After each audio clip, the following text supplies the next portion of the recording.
Beberapa saat kemudian Elisa merasakan tubuhnya kedinginan.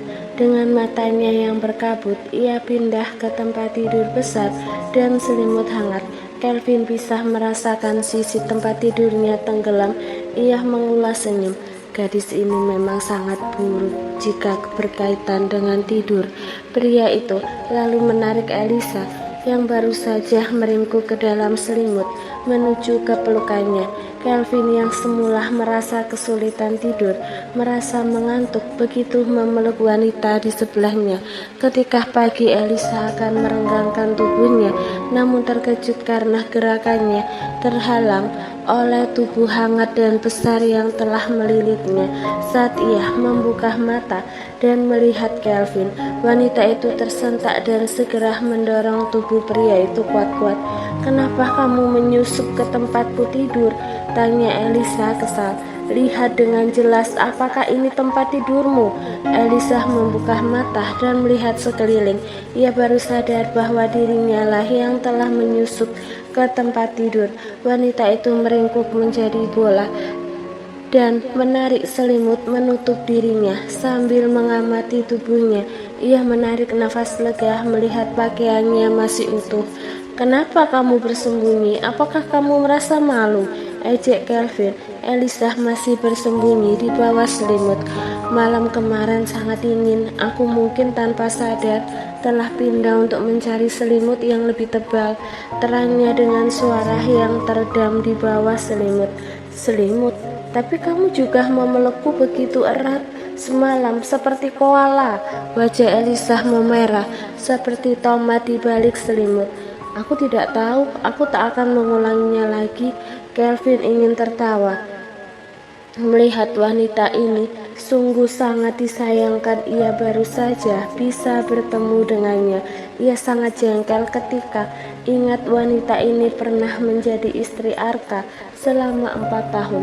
Pria itu pasti telah melihat betapa menggemaskan wanita ini sehingga tetap mempertahankannya selama 4 tahun di sisinya.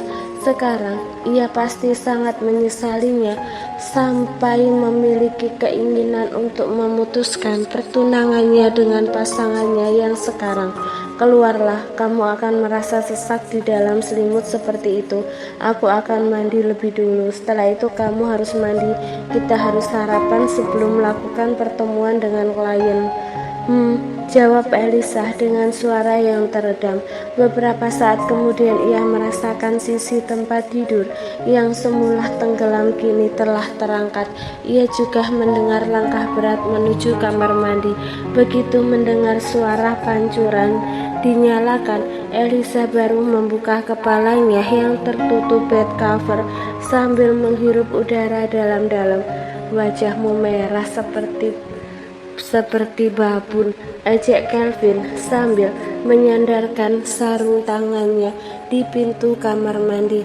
Kau airnya?" kata Elisa terbata-bata. "Oh, aku sengaja menghidupkan airnya." Elisa menggigit bibir bawahnya. Kini aku tahu bahwa Kelvin sengaja menyalakan air agar ia mengira dia sudah masuk kamar mandi. Wajahku memerah karena merasa kepanasan di bawah selimut. "Jangan terlalu percaya diri," Kelvin mengulas senyum. "Aku tidak perlu berbohong. Aku tahu yang sebenarnya," kata Kelvin sambil kembali ke kamar mandi.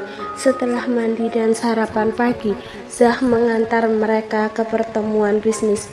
Mereka yang berada di sebuah arena pacuan kuda.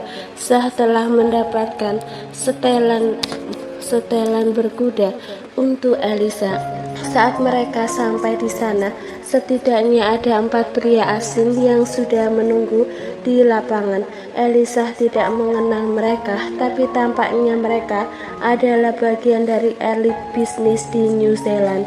"Sekretarismu sangat cantik. Ia muda dan memiliki sosok yang bagus," puji salah satu pria itu dengan menggunakan bahasa Prancis, sengaja agar Elisa tidak mengetahui maksud pembicaraan mereka. Begitu Kelvin mendengarnya, wajahnya yang semula santai kini berubah menjadi tegang. Dia lalu menoleh pada Elisa. Kamu bisa berkuda, hanya sedikit untuk menunggangi saja, tapi tidak dengan berlari kencang. Tidak apa-apa, pilihlah kudamu bersama Zah dan berlatihlah mengitari lapangan. Bukankah kita akan membicarakan bisnis? Tidakkah kamu membutuhkanku di sini untuk bicara tentang desain produk elektronik yang akan kita bicarakan pada mereka?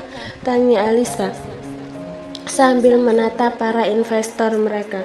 Aku bisa mengatasinya sendiri. Elisa mengerucutkan bibirnya. Jika kamu bisa mengatasinya sendiri, kenapa kamu harus memintaku ikut dalam perjalanan ini? Meski mengeluh, namun dia senang bisa lolos dari pekerjaan. Dia mengikuti Zah dengan sukarela. Kelvin melihat ke arah Elisa hingga sosoknya surut dari pandangannya. Dia tidak suka cara beberapa pria di sini menatapnya. Dia bukan sekretarisku, dia milikku. 4 pria asing itu terdiam dalam sekejap, namun salah satu di antaranya masih memiliki kekaguman tersisa pada Elisa. Apakah hanya seorang wanita yang singgah, atau ia memang calon pendampingmu? Bagi para pria kalangan atas sudah bukan rahasia memiliki wanita simpanan hanya untuk bersenang-senang. Aku tidak suka membicarakan urusan pribadiku dengan orang asing. Tidak apa-apa, hanya saja jika dia hanya mainanmu, maka aku akan bersedia untuk menunggu sampai kamu bosan untuk mendapatkan keindahan seperti dia. Mendengar hal itu, cengkeraman di botol minuman Kelvin mengencang hingga warna jarinya memutih. Jika ia tak menahan kekuatannya, maka botol yang terbuat dari kristal itu akan pecah. Bahkan jika aku tidak menyukainya lagi, tidak ada yang berhak menyentuh milikku. 3 pria lain bersyukur bisa menahan mulut mereka dengan baik. Saat ini, melihat kemarahan di mata Kelvin, dia merasa kasihan pada satu orang yang kini akan mendapatkan nasib yang buruk. Aku rasa kerjasama kita batal. Hai, apa yang terjadi? Aku hanya bercanda. Kamu tidak perlu mengambilnya dengan serius. Tidak satu pun dari kehidupan pribadiku yang bisa kamu buat untuk bahan bercanda. Kelvin melangkah pergi setelah mengatakan hal itu. Namun pria itu kemudian mengeluarkan kata-kata yang sombong. Kamu tak akan bisa memasuki pasar di sini jika menyinggung kami, katanya dengan nada merendahkan. Kelvin berbalik dan menoleh pada 3 pria lainnya untuk mengamati ekspresi mereka. Apakah aku menyinggung kalian juga? Jika iya, maka kita bisa menyelesaikan semua kerjasama sampai di sini. Tidak, Tuan Kelvin, kami masih akan tetap bekerja sama dengan Anda. Bukan kami yang menyinggung Anda. Kuharap kita masih bisa melanjutkan rencana bisnis seperti semula. Satu pria tadi menatap ketiga rekannya dengan ekspresi terkejut. Ia tak menduga bahwa ketiganya tak akan berpihak dengannya, padahal mereka saling kenal lama. Jika mereka bertiga di pihak Kelvin, maka meski ia memboikot bisnisnya di sini, ia tak akan berarti apapun. Tapi jika mereka berempat bekerja sama, maka Kelvin tak akan bisa menancapkan bisnisnya di sini. Kalian seharusnya berada di pihakku. Kami pebisnis. Dalam bisnis tidak ada pertemanan kecuali keuntungan satu sama lain. Wajah pria itu menjadi pucat dalam sekejap. Ia memang telah membaca semua rencana bisnis yang ditawarkan oleh Kelvin. Semuanya memiliki nilai jual yang bagus dan juga produknya telah menguasai pasar beberapa negara saat ini. Ia tak percaya dirinya bisa begitu bodoh merusak semuanya hanya wanita. Sudah beres kalau begitu. Pihak perwakilanku nanti akan membawakan surat kerjasama untuk kalian. Saat ini aku ingin berkuda dengan wanitaku. Setelah mengatakan itu, Kelvin menuju ke arah Elisa yang tengah menunggang kuda secara perlahan. di lapangan.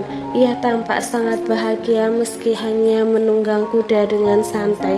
Kelvin mengambil kuda besar hitam untuk menyusul Elisa di lapangan. Kau tidak ingin mencoba berkuda dengan lebih cepat? Tidak, aku baik-baik saja dan sudah merasa senang seperti ini. Ini kuda bukan seperti kamu mengajak jalan-jalan anjing keliling kompleks.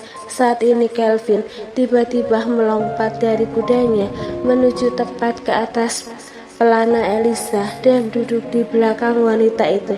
Gerakannya sangat cepat saat Kelvin sudah mengambil tali kemudi dan membuat kuda itu tersentak lalu berlari cepat. Elisa menjerit ketika kuda itu mulai berlari kencang menuju keluar lapangan. Jangan berteriak, aku akan menunjukkanmu danau tersembunyi yang indah. Elisa menurut dan kini ia hanya diam saat Kelvin membawanya berkuda. Mereka melewati hutan pinus kecil, kemudian padang bunga lavender yang indah, pemandangan pegunungan alpin, dan danau itu tampak seperti sebuah lukisan di matanya. Kamu suka? Tanya Kelvin saat melihat Elisa kini teralihkan dengan pemandangan di depannya. Iya, ini indah. Kelvin turun dari kuda. Ia kemudian mengulurkan kedua tangannya untuk membantu Elisa turun. Nikmatilah sebentar sebelum kita mengambil penerbangan untuk kembali nanti malam. Elisa mengangguk. Ia menikmati pemandangan danau dengan tenang. Perpaduan antara danau yang indah, bunga lavender, dan wanita cantik di sini membuat Kelvin merasa seperti melihat lukisan. Ia sempat diam-diam mengeluarkan ponselnya dan mengambil foto wanita itu dari belakang, kemudian mempostingnya di status WhatsApp. Pemandangan indah. Satu foto belakang Elisa sudah cukup untuk memancing komentar teman-temannya. Hanya Kenan yang mengetahui siapa gadis yang masuk ke dalam foto pemandangan itu. Kamu bergerak cepat, kalian bahkan telah sampai di luar negeri. Apakah kamu sudah berhasil membuat ia bersedia melahirkan anakmu? Bisakah kamu menunjukkan fotonya dari depan? Ia memiliki sosok yang indah dari belakang. Semoga wajahnya tidak mengecewakan. Pemandangan yang indah. Dia adalah pria yang memiliki pikiran sederhana. Saat semua fokus pada sosok belakang Elisa, dia hanya melihat pemandangan indah dari bentang alam itu. Kelvin hanya membaca sekilas obrolan itu tanpa menjawab teman-temannya. Setelah menikmati pemandangan selama 1 jam, Kelvin membawa Elisa kembali menggunakan kuda. Saat mereka sampai di hutan pinus, kuda yang ia tunggangi tiba-tiba tersentak dan mengangkat kedua kaki depannya naik tinggi sambil memekik. Kelvin yang belum siap dengan gerakan tidak terduga itu jatuh bersama. Tubuh Kelvin membentur ke tanah dengan keras. Di sebelah ia terjatuh ada Elisa yang juga terjatuh juga. Beruntung telapak tangan Kelvin bergerak dengan cepat jadi kepala Elisa tidak terbentur tanah. Aduh, pekik Elisa. Apa yang terjadi? Apakah kamu baik-baik saja? Kelvin sangat cemas pada teriakan kesakitan Elisa sampai mengabaikan tangannya yang memar karena sempat menahan kepala Elisa tadi. Kakiku, kata Elisa kesakitan. Kelvin segera melihat kaki Elisa. Pergelangan kakinya mulai menunjukkan memar kemerahan, sementara mata kakinya terlihat agak bergeser dari posisi awal. Kakimu terkilir. Apa yang harus kita lakukan sekarang? Kita hanya sendiri di tengah hutan pinus. Apakah kamu akan meninggalkanku karena akan menjadikanku beban? Elisa merasakan kakinya mengalami sakit yang tumpul sampai ia tidak yakin apakah dirinya masih bisa berjalan. Omong kosong, apa yang kamu bicarakan? Aku akan memperbaiki kakimu. Tahan sebentar rasa sakitnya. Kerak, aduh, pekik Elisa kencang. Bukankah kamu seharusnya menghitung dulu? Aku belum mengatakan bersedia, tapi kamu sudah menarik pergelangan kakiku, protes Elisa.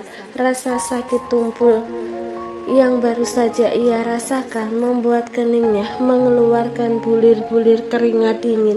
Jika aku menghitungnya, maka kamu mungkin akan lebih tidak siap. Sekarang bagaimana kakimu? Elisa berusaha menggerakkan kakinya. Ini jauh lebih baik. Ia lalu berusaha untuk berdiri dan berjalan menggunakan kakinya, namun dia masih merasakan sakit saat ia akan terjatuh. Beruntung, Kelvin segera meraih wanita ini untuk menyeimbangkan kembali posisinya. Itu hanya mengurangi rasa sakit saja dan memperbaiki posisinya kembali. Bukan berarti kamu sudah bisa menggunakannya untuk berjalan kembali. Elisa mengerutkan keningnya sambil menarik nafas dalam. Apa yang harus kita lakukan sekarang? Apakah kamu membawa ponselmu? Aku sudah memeriksanya, tak ada sinyal di sini. Kuda yang mereka tumpangi telah berlari jauh sejak menjatuhkan mereka tadi. Kelvin masih belum bisa mengetahui apa yang terjadi pada kuda yang semula baik-baik saja itu tiba-tiba mengamuk. Naiklah ke punggungku, aku akan membawamu kembali, kata Kelvin sambil berjongkok di depan wanita itu. Elisa ragu-ragu, namun mereka tak mungkin tetap berada di sini dan menunggu hingga bantuan datang yang entah kapan itu bisa terjadi. Ayo naik, mungkin kita akan menemukan orang untuk membantu kita di jalan nanti. Elisa akhirnya naik ke punggung Kelvin. Pria itu mulai berjalan dengan membawa Elisa di punggungnya. Apa aku berat? Aku seperti menggendong babi, jawab Kelvin. Sebenarnya gadis ini sama sekali tidak berat, namun dia lebih suka mengganggu wanita ini yang telah menjadi hobi barunya belakangan ini. Jika babi secantik diriku, maka akan banyak pria yang rela berubah menjadi babi jantan. Kelvin ingin tertawa mendengar betapa percaya diri wanita ini. Setelah berjalan sambil menggendong babi cantik, mereka melihat mobil off-road mendekat. Bantuan datang, kata Elisa gembira. Saat ini Zach turun dari mobil itu dan menghampiri mereka. Ia berharap bisa datang menjadi pahlawan dan mendapatkan senyum kebanggaan dari bosnya. Namun yang ia dapatkan kini tatapan pembunuhan dari bosnya. Apa yang aku lakukan salah? Aku datang untuk menolongnya, batin Zach, namun tak berani menyerukan keluhannya. Bagaimana kamu tahu bahwa kami dalam masalah? Tanya Kelvin. Belum lama sejak mereka mendapatkan masalah, seharusnya Zach akan mulai curiga jika mereka telah kembali hingga sore. Kuda yang Anda tunggangi tadi telah kembali ke kandang. Aku menemukan Anda jarum tiup yang menancap pada kaki paha itu. Jarum tiup? Ya, itu sejenis senjata tanpa suara. Ada pipa khusus untuk meluncurkan jarum tajam dari dalamnya. Dengan cara ditiup, kurasa seseorang sengaja membidik kuda Anda menggunakan jarum itu untuk membuat kalian terjatuh dari kuda. Tatapan Kelvin berubah menjadi sangat menakutkan setelah mendengar hal itu. Selidiki siapa pelakunya, bawa ia padaku sebelum kembali nanti. Zach tercengang sambil menelan ludahnya. Pesawat mereka terbang nanti malam, itu berarti dia hanya diberi waktu kurang dari setengah hari untuk mendapatkan siapa pelaku sebenarnya.